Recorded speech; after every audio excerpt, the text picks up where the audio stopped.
Comme tu dois le savoir, puisque c'est très en vogue en ce moment, il n'existe pas qu'une seule méthode pour que ton enfant puisse apprendre, ou en tout cas pour que toi, tu lui facilites l'apprentissage.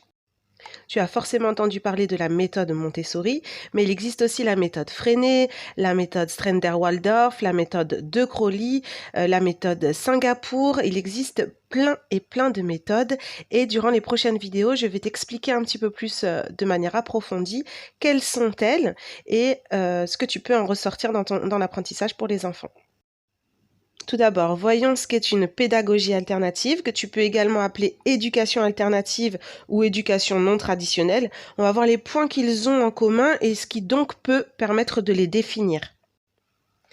Alors, recentrer l'éducation sur l'apprenant au lieu de la centrer sur le contenu.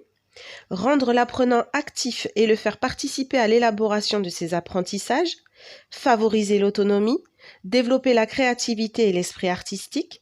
Développer la confiance en soi et l'esprit d'initiative, renoncer à la compétition, aux notes, au classement, s'adapter à la forme d'intelligence particulière et au rythme de chaque apprenant. Et là, après la lecture de cette définition, il y a forcément quelque chose qui te saute aux yeux, c'est que tout est tourné vers l'enfant, tout est tourné vers l'apprenant.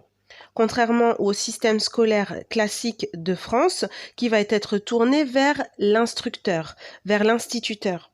Généralement, l'enfant, il va vouloir tout faire pour plaire à l'instituteur. Il va falloir travailler, travailler, travailler pour obtenir cette note qui va être donnée par cet éducateur.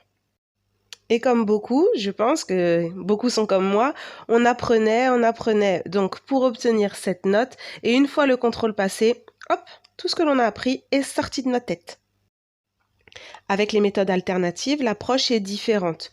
On se tourne vers l'apprenant, on essaie de lui montrer l'intérêt de l'apprentissage, lui montrer que ce sujet est important pour lui, dans le présent comme dans le futur, et qu'il doit être développé dans son intérêt et avec, bien sûr, son intéressement. Je te donne donc rendez-vous dans la prochaine vidéo pour voir ensemble la méthode Montessori.